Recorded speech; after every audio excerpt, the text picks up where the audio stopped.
So I'm Alex, I'm here for Rock Flesh, and I'm with the Vintage Caravan. How are we all doing? Yeah, great. Thanks. Yeah. So first question, really get the easy one out of the way, is how's the tour been so far? Has there been any highlights, or has there been anything that stood out? Or I mean, it's this is close to our end now. This is the second to last show here in Manchester, and been on the been on the tour for 7 weeks, and I mean, some high points were playing some of like the old Colosseums that we were playing with. One we were opening with amphitheaters. And we were playing with Open. I think that was one of the highlights of this tour. Sounds like a good highlight. I think, and also actually just the reception of the new material on the road. Yeah, how have you found the new material being received? Is it super well? Yeah. Like songs that weren't singles. People are like, know every single lyric to it, and so it's been really gratifying. Great, fantastic. So obviously, you guys are from Iceland. One of the things I'm really interested in is to kind of understand what the scene was like in Iceland. Obviously, when I think of music from Iceland, all I think of is Sigur Rós or Björk. Was there a rock or metal scene that kind of got you into what you're doing now, or was it kind of other European and UK bands that influenced us? I mean, there used to be a stronger rock scene and metal scene in Iceland, but now it's like it hasn't been so strong the last few years, But there's always stuff going on. I guess it's just a lot of, it's just at the moment it's like there's a lot of really kind of small bands and like a lot of just touring bands, So it's a strange kind of situation, honestly, at the moment. Yeah. Also just because when all the tourism came in, there's like not that.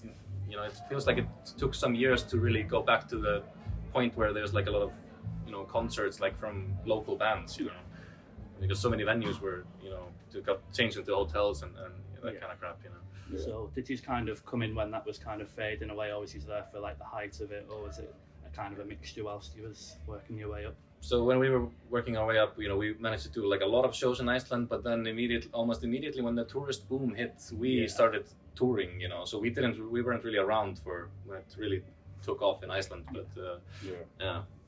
But I saw, like talking about the metal scene, I saw both of these guys play in metal bands, in from around 2008 to 2013 or something like that. So then I was seeing Stefan and Alex in bands like Gone Postal and Dysmorphic.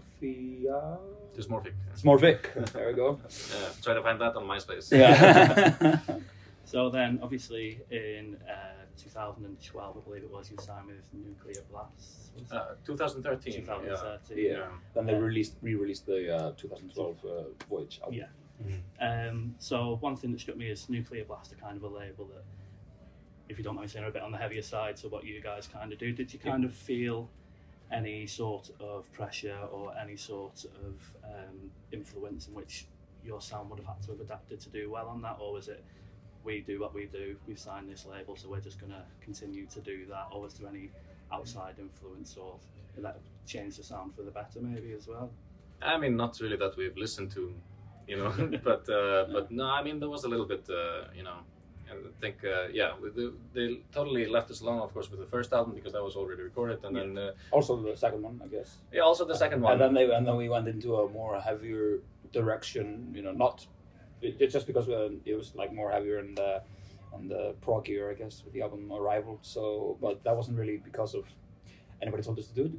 We were just kind of left to our own devices, and we just kind of wanted to do that. And they were just kind of like, "Oh, you want to do that, really?" Where are all the singles? Yeah, exactly.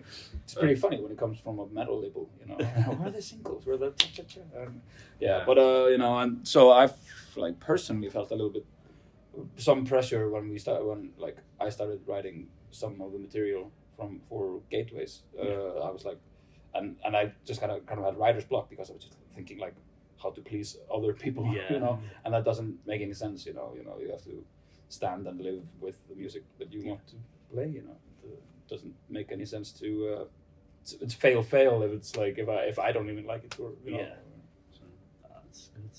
So then after that, obviously, then you've kind of done the festival circuit for quite a bit. How was that? Was it super this year? Was it kind of did you? Probably. Yeah. Right.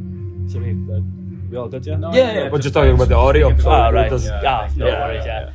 So what was it like, kind of going to all these major festivals? Was it somewhat of a step up for what you were doing previously, or did it seem kind of like a natural like progression of the band, or how was it doing all of these major festivals after that? Well, I mean, I guess we've been doing kind of big festivals now since we started touring Voyage, you know. Yeah. So it's already been quite a while. You know, at the time it felt like, it was a pretty big step of which it was, you know. But now it's just been kind of like it's been going at a steady pace, like you know, growing at a steady pace, and we're just gonna, you know, happy that we are where we are at, and we've, you know, made some really loyal fans on the way. So we're really grateful for, you know, where we are at the moment. Yeah. Perfect. And then after that, obviously, then you moved labels. Did you just kind of, because I was looking at some of the bands who was on the labels you moved to, so it was kind of bands that I'd say was a little bit similar to the sound.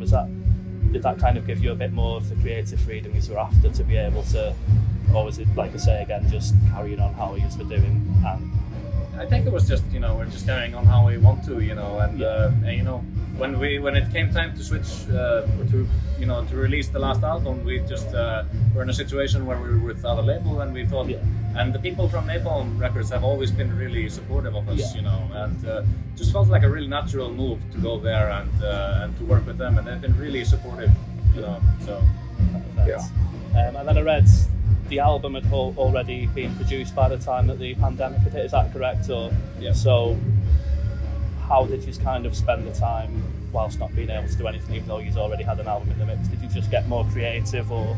I guess we had just had more time to kind of mix it, and you know, so we did that from afar. You know, so we had recorded February, March 2020.